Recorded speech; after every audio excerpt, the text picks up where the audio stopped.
You, John Fitzgerald Kennedy, do solemnly swear. I, John Fitzgerald Kennedy, do solemnly swear. That you will faithfully execute the office of President of the United States. That I will faithfully execute the office of President of the United States. And will, to the best of your ability. And will, to the best of my ability. Preserve, protect, and defend the Constitution of the United States. Preserve, protect, and defend the Constitution of the United States. So help you God. So help me God.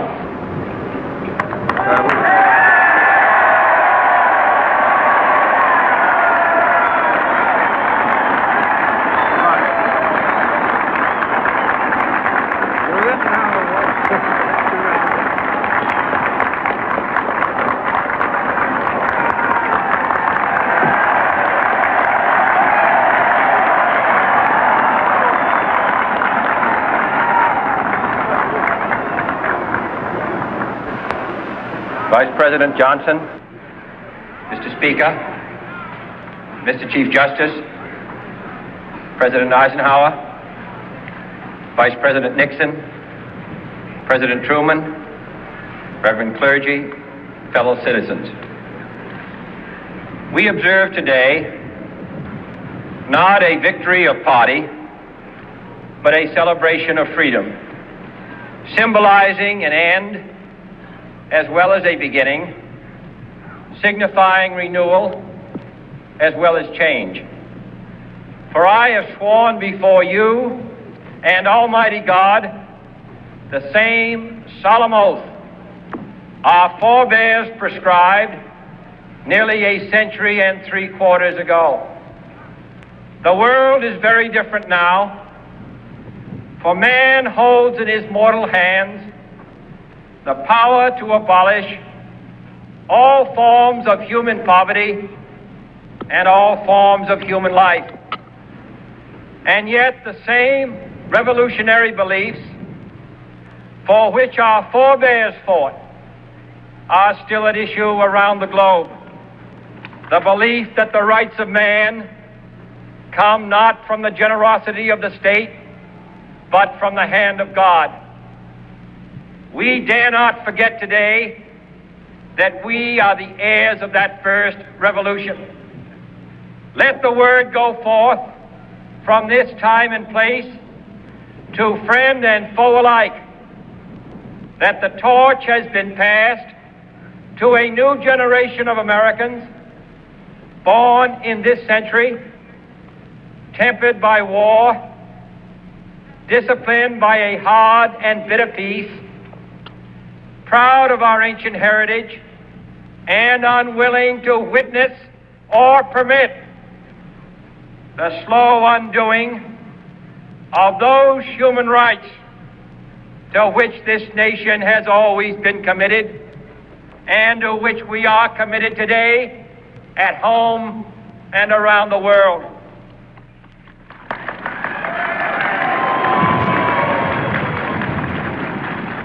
Let every nation know, whether it wishes us well or ill, that we shall pay any price, bear any burden, meet any hardship, support any friend, oppose any foe to assure the survival and the success of liberty.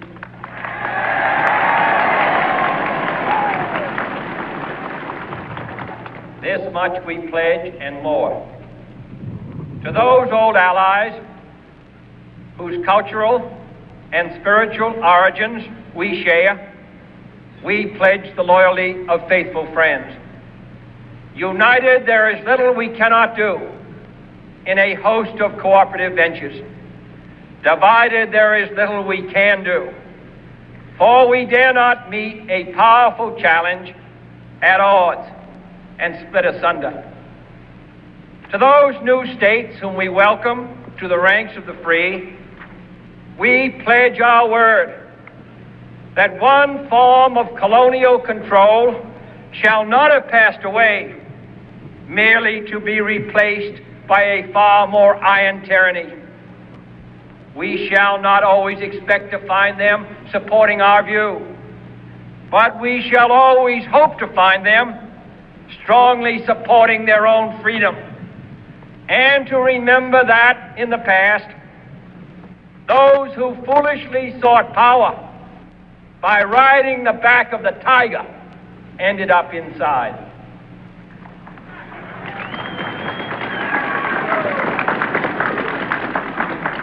To those people in the huts and villages of half the globe struggling to break the bonds of mass misery, we pledge our best efforts to help them help themselves for whatever period is required, not because the communists may be doing it, not because we seek their votes, but because it is right.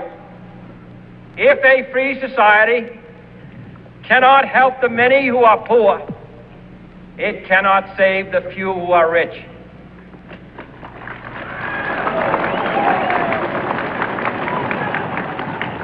To our sister republics south of our border, we offer a special pledge to convert our good words into good deeds, in a new alliance for progress, to assist free men and free governments in casting off the chains of poverty.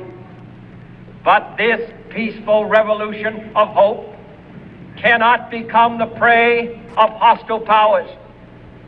Let all our neighbors know that we shall join with them to oppose aggression or subversion anywhere in the Americas.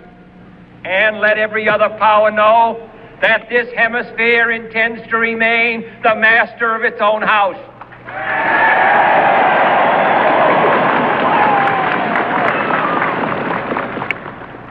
To that World Assembly of Sovereign States, the United Nations, our last best hope, in an age where the instruments of war have far outpaced the instruments of peace, we renew our pledge of support to prevent it from becoming merely a forum for invective, to strengthen its shield of the new and the weak, and to enlarge the area in which its writ may run.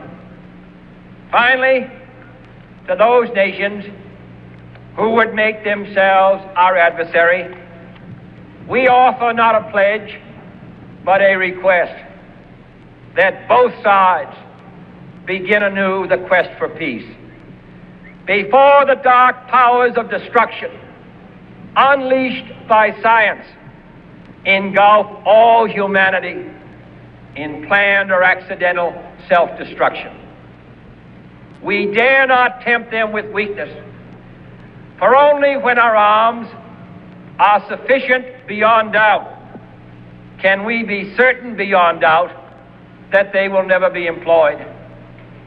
But neither can two great and powerful groups of nations take comfort from our present course, both sides overburdened by the cost of modern weapons, both rightly alarmed by the steady spread of the deadly atom, yet both racing to alter that uncertain balance of terror that stays the hand of mankind's final war.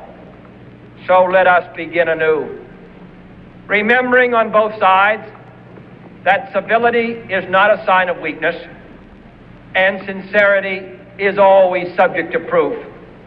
Let us never negotiate out of fear, but let us never fear to negotiate.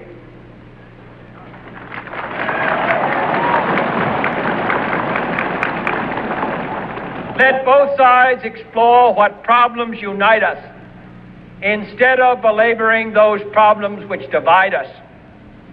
Let both sides, for the first time, formulate serious and precise proposals for the inspection and control of arms, and bring the absolute power to destroy other nations under the absolute control of all nations.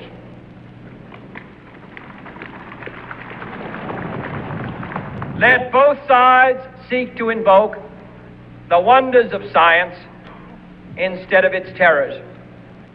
Together, let us explore the stars, conquer the deserts, eradicate disease, tap the ocean depth, and encourage the arts and commerce. Let both sides unite to heed in all corners of the earth the command of Isaiah to undo the heavy burdens and let the oppressed go free. And if a beachhead of cooperation may push back the jungle of suspicion, let both sides join in creating a new endeavor, not a new balance of power, but a new world of law, where the strong are just and the weak secure and the peace preserved. All this will not be finished in the first 100 days, nor will it be finished in the first 1,000 days, nor in the life of this administration, nor even perhaps in our lifetime on this planet. But let us begin.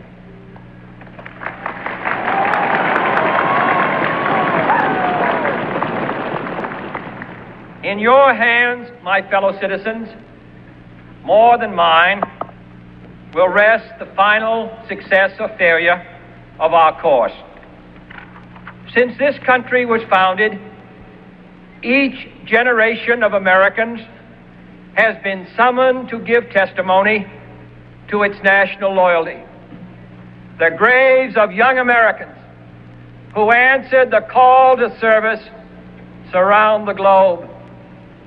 Now the trumpet summons us again, not as a call to bear arms, though arms we need, not as a call to battle, though in battle we are, but a call to bear the burden of a long twilight struggle, year in and year out, rejoicing in hope, patient in tribulation, a struggle against the common enemies of man, tyranny, poverty, disease, and war itself.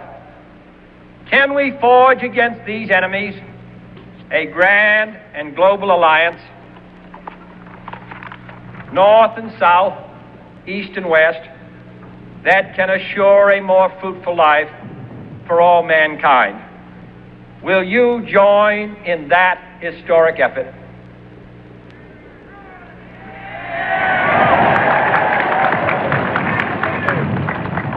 In the long history of the world, only a few generations have been granted the role of defending freedom in its hour of maximum danger.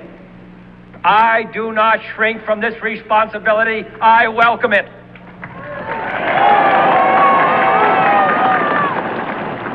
I do not believe that any of us would exchange places with any other people or any other generation. The energy, the faith, the devotion which we bring to this endeavor will light our country and all who serve it. And the glow from that fire can truly light the world.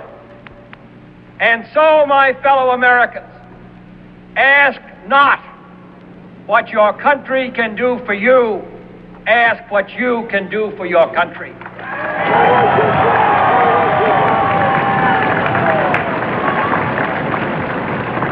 My fellow citizens of the world, ask not what America will do for you, but what together we can do for the freedom of man.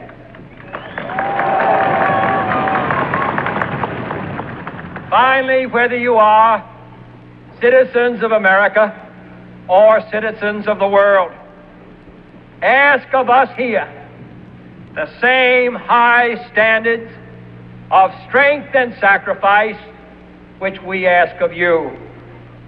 With a good conscience, our only sure reward, with history the final judge of our deeds, let us go forth to lead the land we love